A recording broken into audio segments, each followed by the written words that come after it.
is the potato osmosis practical. Yummy, yummy. Love potato.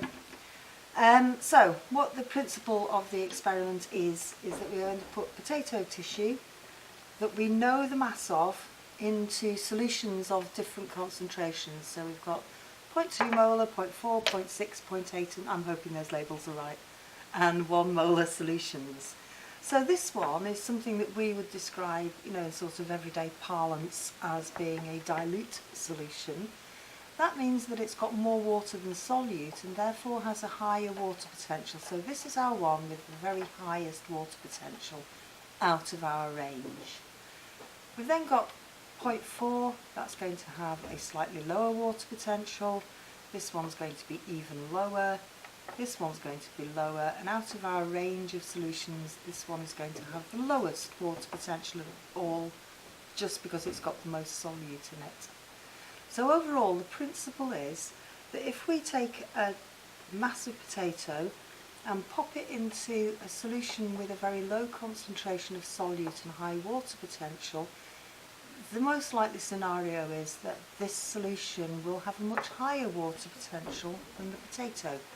That means that water will move by osmosis into the potato cells, and as a result of gaining water, they'll put on mass. At the other end, where our 1 molar solution, I'm probably messing with the focusing now, am I? No, all good. The chances are that this solution will have a much lower water potential than our potato. Our potato cells will lose water and therefore lose mass. So setting up, we need to think about controlled variables. So we are going to put 30 centimetres cubed of each one of these solutions into our test tubes, 0.2, 0.4, 0.6, 0.8 and 1 molar. And you can see I've labelled them so that I know which one's which, so that when it comes to the end I don't go, oh, I wonder whether, So, just put my glasses on so I can see what I'm doing. I know that chemists would be bouncing down and crawling around on the floor to see where the meniscus is, I'm going to guess. I'm just telling you that now. This isn't science, this is biology.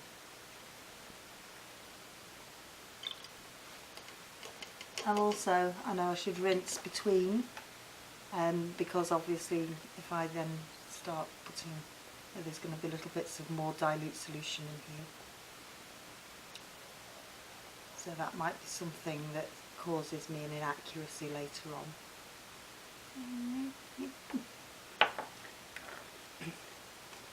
Gosh, this is time consuming, isn't it? Should we pretend I've done the rest? Let's pretend I've done the rest. So that's one of our control variables that we're using the same volume, with my potential source of inaccuracy there. And obviously another source of inaccuracy is that as we're sitting in a very warm room, as you can tell I've not got my jumper on, that this is going to be evaporating and the concentration of solute is going to get more. So really, if we were setting this up properly, we would want to put a bung in there to prevent the evaporation. So we now need to cut our potato, and again I think my life's probably too short to cut 5 pieces of potato. We're going to use a cork borer so that we get a cylinder. I'm not sure I'm strong enough for this. So that's lovely, perfect cylinder, and I then need to cut it to the correct length. Now obviously, controlling conditions, I don't want the skin at the end on it either, just like you wouldn't want the skin on the end on your chips. So I'm going to cut the skin off one end and then measure 3 centimetres, and that's my first piece of potato. Control variable, I'm going to use the same cork borer so that my cylinders are all in a nice even diameter.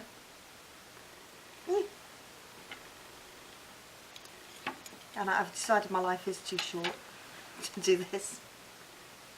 I don't know, how are we off for time? 5 minutes. We've done 5 minutes already, wow! Yeah, you see, it's all great, isn't it? So, another 3 centimetres. And then this is really, really important. So I'll just move that out of the way for a second. The most important thing is that you weigh your potato. So we're going to blot all the sort of juice off it. And we're going to weigh the potato. And I'm going to stick that one into my 0.2 molar. I need to know which mass has gone into which one. So 0.2 molar, 1.95 grams. And then I'm going to pop it in. And blot again the potato, get all the juice off. I don't want to measure the juice. So in my 0.4, so this is what I would call your raw results before you tidy it up. And that's 1.90.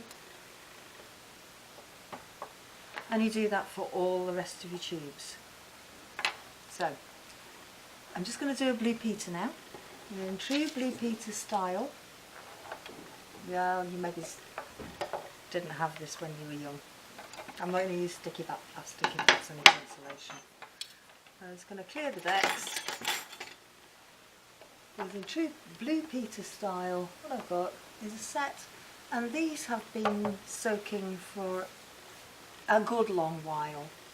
So here I've got distilled water, 0.2, 0.4, 0.6, 0.8 and 1 molar, and you can see that I've got the start masses written down so I know what those potatoes weighed.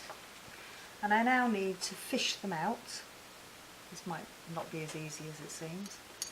Wish I'd not done this. Come on. just gonna, yeah, disappear from view. Don't worry about that. Here we go. Nice. Aha! Woo! Slippery little doll. So, I've extracted my 0.2 molar. And I'm going to give it a little bit of a block dry. Oh, sorry, so that's my 0 molar. And it started at 1.74, and when I put it on the scales, it now weighs a whopping 1.99 grams. So molarity of the solution that it's in, and we'll do a results table later on. We've got 0, and this has gone up. We're then going to work out the difference, and then we're going to work out a percentage, but we'll do that at a later stage, I think. And I don't think you need to watch me weigh any more potato.